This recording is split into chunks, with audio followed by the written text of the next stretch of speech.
Irã. Esse nome deixou de representar apenas um país do Oriente Médio, ele passou a simbolizar um sistema inteiro sendo pressionado até o limite absoluto da sua capacidade de sobrevivência. O que está acontecendo dentro do Irã não é uma crise pontual, não é uma instabilidade passageira, e não é fruto de um único erro recente. Trata-se do colapso progressivo de um modelo de poder que funcionou durante décadas, mas que agora entrou em uma fase de exaustão estrutural. Para compreender o cenário atual, é preciso entender que o Irã sempre operou com base em um equilíbrio delicado entre controle e consentimento. Desde a Revolução Islâmica de 1979, o regime construiu um sistema no qual a autoridade religiosa, a força militar e o discurso nacionalista caminham juntos. Durante muito tempo, essa combinação entregou estabilidade, identidade e coesão. A população aceitava restrições políticas em troca de previsibilidade,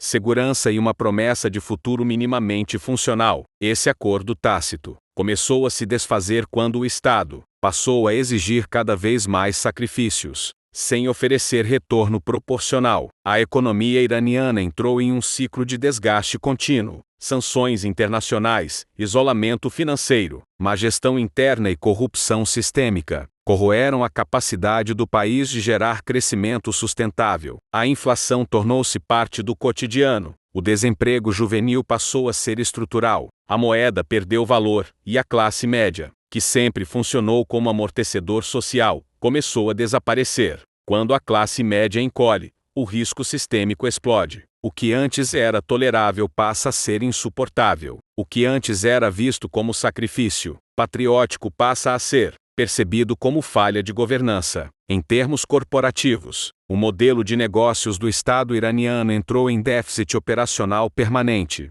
Ao mesmo tempo, a sociedade iraniana mudou. As novas gerações cresceram conectadas, informadas e expostas a realidades externas. Elas não vivem mais apenas dentro da narrativa oficial. Comparações são inevitáveis. Expectativas aumentam. A paciência diminui. O discurso ideológico que antes mobilizava perdeu eficiência. A promessa de resistência deixou de compensar a ausência de oportunidades reais. Foi nesse contexto que, entre o final de 2025 e o início de 2026, a insatisfação silenciosa se transformou em mobilização aberta. Os protestos começaram de forma fragmentada, mas rapidamente ganharam escala nacional. O diferencial desse ciclo é a sua base social ampla. Não se trata apenas de estudantes, nem apenas de trabalhadores, nem apenas de minorias. Trata-se de um movimento transversal, difuso e persistente. Mulheres passaram a ocupar um papel central, não apenas como participantes, mas como símbolo da rejeição a um sistema que controla corpos,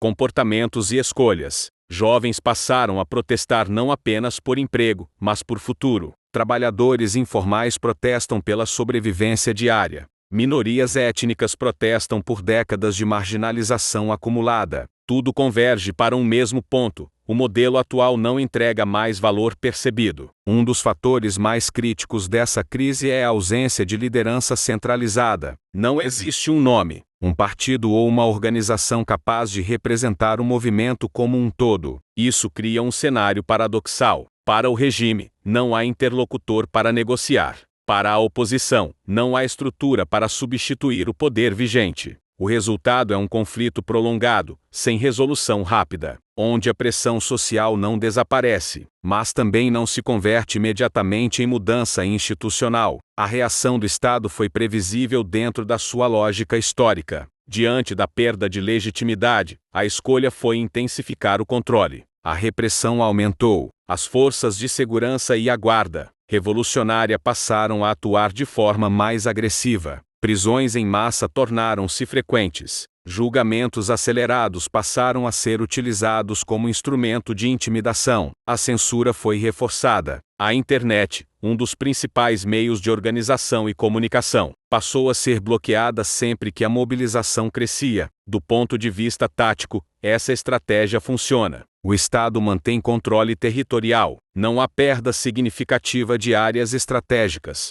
Não há, até o momento, um exército rebelde organizado disputando o poder central. Mas do ponto de vista estratégico, o custo dessa abordagem é altíssimo. Cada ato de repressão aprofunda a distância entre o Estado e a sociedade. Cada morte, cada prisão, cada silêncio imposto enfraquece ainda mais a legitimidade do regime. É nesse ponto que surge a pergunta inevitável: o Irã vive uma guerra civil? Tecnicamente, ainda não. Uma guerra civil pressupõe forças armadas divididas, comando e controle rivais, e disputa aberta pelo Estado. O que existe no Irã é um conflito assimétrico entre um Estado altamente armado e uma sociedade civil desorganizada, mas persistente. O termo mais preciso é conflito interno de alta intensidade, com risco real de escalada se determinados gatilhos forem acionados. O principal desses gatilhos é a Guarda Revolucionária Islâmica. Ela não é apenas uma força militar, é um ator econômico, político e ideológico. Controla empresas, infraestrutura, recursos estratégicos e parte significativa da economia informal. Enquanto esse bloco permanecer coeso, financiado e alinhado com o líder supremo, o regime mantém sua capacidade de sobrevivência. O verdadeiro ponto de ruptura não está nas ruas, mas dentro desse aparato. Uma divisão interna, mesmo parcial, alteraria completamente o equilíbrio de poder. No cenário internacional, o regime iraniano utiliza a tensão externa como ferramenta de sobrevivência interna. O discurso de ameaça externa serve para justificar repressão, pedir unidade nacional e deslegitimar protestos internos. Ao mesmo tempo, o apoio a aliados regionais e a postura confrontacional ampliam o isolamento econômico e político. É uma estratégia de curto prazo que aumenta riscos no médio e longo prazo. O Irã de 2026 vive, portanto, um equilíbrio instável. O Estado ainda controla o presente, mas perdeu o controle do futuro como narrativa. A sociedade ainda não derrubou o regime, mas já não aceita mais sustentá-lo passivamente. O país entrou em uma fase de desgaste prolongado, onde nenhuma das partes consegue uma vitória decisiva. Esse tipo de conflito não se resolve rapidamente. Ele se arrasta, consome recursos, desgasta instituições e produz impactos profundos na vida cotidiana. Afeta mercados, afeta alianças, afeta a estabilidade regional. Um Irã instável não é apenas um problema interno, é um fator de risco global. O que está em jogo não é apenas quem governa o Irã, mas qual modelo de poder será possível no futuro. O sistema atual luta para sobreviver, enquanto a sociedade luta para não afundar junto com ele. É um embate silencioso, contínuo e profundamente humano, e é por isso que o mundo precisa prestar atenção. Porque quando um país desse tamanho entra em colapso gradual, as consequências não respeitam fronteiras. O que você acabou de assistir não é apenas a história de um país em crise. É o retrato de um sistema pressionado até o limite, de uma sociedade que não aceita mais o custo de um modelo que parou de entregar futuro. Em 2026, o Irã não vive apenas um conflito político, vive um ponto de inflexão histórico. Seja pela mudança, seja pelo colapso, nada voltará a ser como antes. Regimes podem controlar ruas, cortar internet e silenciar vozes por um tempo, mas quando a legitimidade se esgota, o desgaste vira inevitável. O Irã ainda está de pé, mas opera em modo de sobrevivência. E a história mostra que nenhum sistema aguenta indefinidamente quando governa sem confiança e contra a própria população. A grande questão não é se algo vai mudar, mas quando e a que custo. E o impacto dessa mudança não ficará restrito às fronteiras iranianas. Ele vai reverberar na geopolítica, na economia global e no equilíbrio de poder internacional. Se você quer continuar entendendo o que realmente acontece por trás das manchetes,